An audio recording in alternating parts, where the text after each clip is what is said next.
L'Hérault, c'est la culture, c'est la musique, la danse, le théâtre, les arts de la rue, c'est un tout.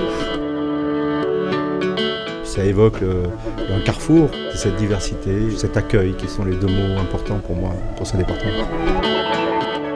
L'Hérault pour moi c'est 7, la mer, l'étang de l'autre côté, le tout relié par des canaux. C'est une singularité justement qui en fait tout son charme.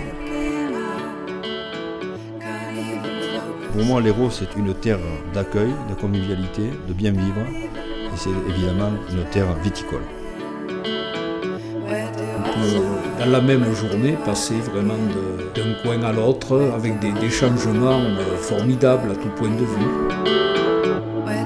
C'est la richesse d'un patrimoine naturel et bâti que nous avons le devoir de transmettre aux générations futures. Et nous y travaillons très sérieusement dans le Biterrois. L'Hérault, si singulier, si pluriel.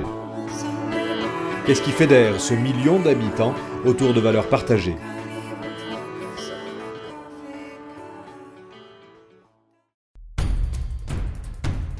Pour bien comprendre, il faut partir à la rencontre des Héraultais. J'ai quitté La Réunion il y a bientôt 9 ans pour faire des études de musique. Et puis j'ai découvert Montpellier un jour par hasard dans un week-end et j'ai accroché, j'ai aimé. Oui, l'Hérault, bien, bien, point de vue culturel, bien. Une terre de culture, une grande diversité, où la culture s'entretient et il faut l'entretenir également, il ne faut pas l'oublier. Au lieu de la culture sur Montpellier, département de l'Hérault, nous sommes au domaine d'eau. Le domaine d'eau, c'est être avec le public, c'est montrer des choses et surtout avoir des gens qui puissent nous écouter en tant que musiciens.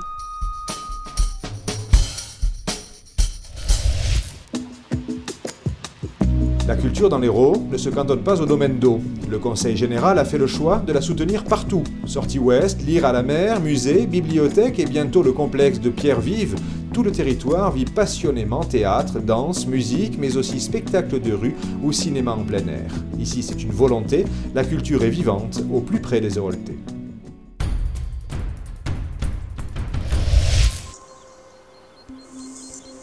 J'ai voulu un peu comme les saumons ou les anguilles remonter vers mes sources. Et c'est bien au Keïla que se situait ma famille depuis des générations.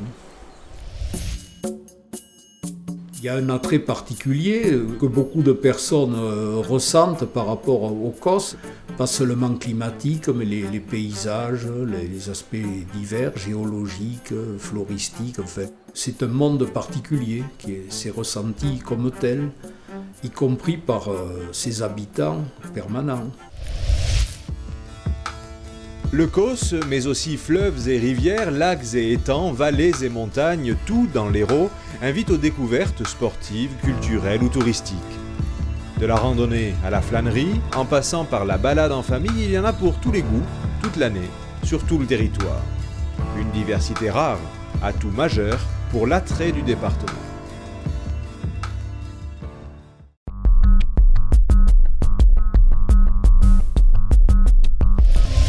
Ça fait presque une trentaine d'années qu'on a commencé à s'implanter à Montpellier et dans le département de l'Hérault. Et en 30 ans, on a cessé d'augmenter nos effectifs, d'augmenter nos moyens. On a trouvé ici un espace collectif de travail tout à fait intéressant. Il y en a beaucoup qui nous envient notre place montpelliéraine. Les gens travaillent bien quand ils peuvent aussi avoir des moments sympathiques à passer sans trop prendre de temps ou sans trop faire d'efforts. Et l'Hérault pour ça est tout à fait remarquable. On peut concilier une vie professionnelle, une vie familiale et des loisirs.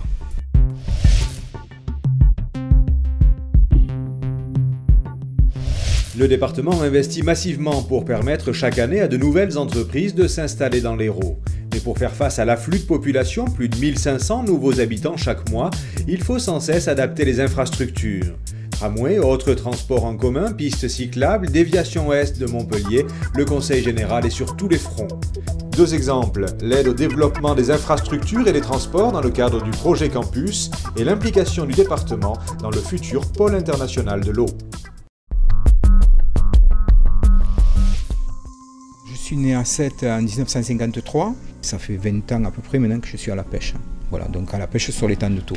Et maintenant je retravaille tout seul sur le bassin à pêcher les siphonculus, les bibis quoi. Le bibi c'est un gros ver blanc qui sert à pêcher la dorade ou le loup et c'est un très très bon appât de pêche. Ce bassin de Thau pour moi c'est toute mon activité et c'est mon travail et puis je l'aime, c'est tout. Avec 7600 hectares, l'étang de Thau est le 2e plus grand de France, l'un des plus beaux et des plus riches.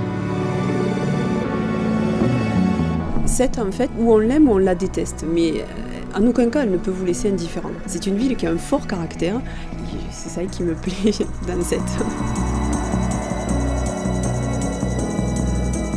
J'ai besoin régulièrement de me retrouver au bord de l'eau, face à la mer. J'ai vraiment besoin de ce contact avec cet élément et ça a pour effet de m'apaiser.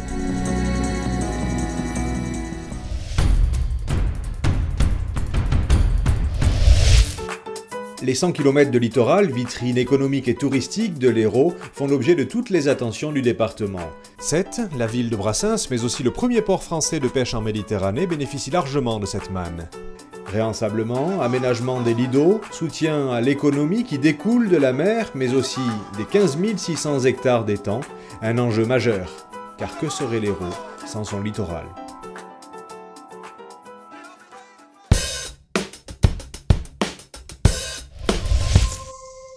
C'est l'histoire d'un jeune homme qui a vécu dans une ambiance familiale très traditionnelle. Et bon, la voie, elle était toute proche, elle était à proximité.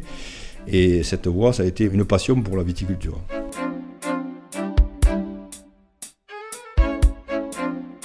Là, on est en territoire de Côte de Tongue, qui est vraiment dans le cœur de l'Hérault. Vous avez la palette des vins de pays. On a cette capacité à faire des vins qui sont à la fois enracinés, mais à la fois modernes et séduisants.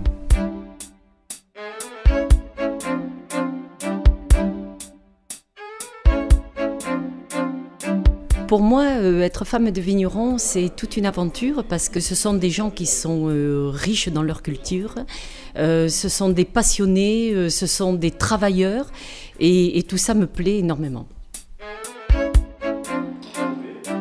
Cette viticulture a été la source de beaucoup de richesses dans la région autrefois.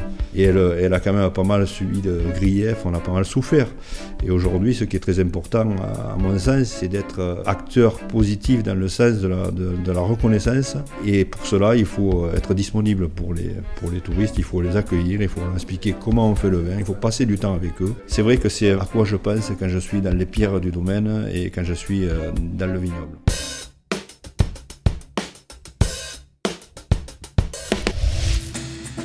L'Hérault, territoire d'agriculture. À eux seuls, les 5 AOC, les 4 appellations Muscat et la vingtaine de vins de pays sont produits sur plus de la moitié des quelques 200 000 hectares de surface cultivée du département. De tradition vigneronne ancestrale, l'agriculture héroltaise et ses 11 000 exploitations ont su s'adapter et se diversifier.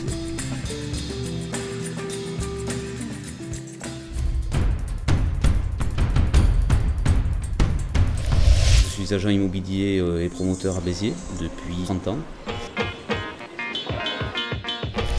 C'est un département qui a longtemps été un département de passage et qui aujourd'hui est un département d'ancrage.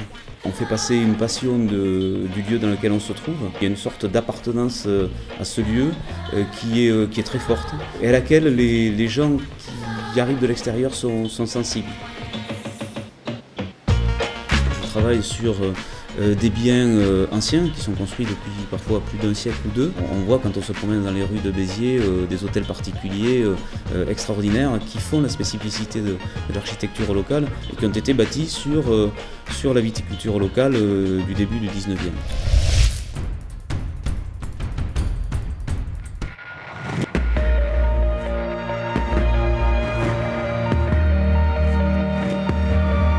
Valoriser le patrimoine bâti, c'est l'un des axes de l'aménagement durable du territoire. Équité et équilibre, une priorité pour les élus du département qui offrent chaque année 500 nouveaux logements.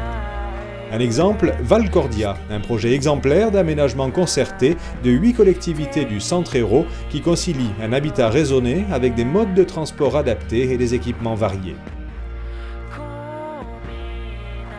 L'équité, c'est bien sûr et surtout la solidarité. Le département lui consacre 52% de son budget. C'est aussi un accès au haut débit pour plus de 98% des Héroltais. C'est enfin la construction et l'entretien de plus de 5000 km de routes départementales et le transport chaque année de 50 000 élèves.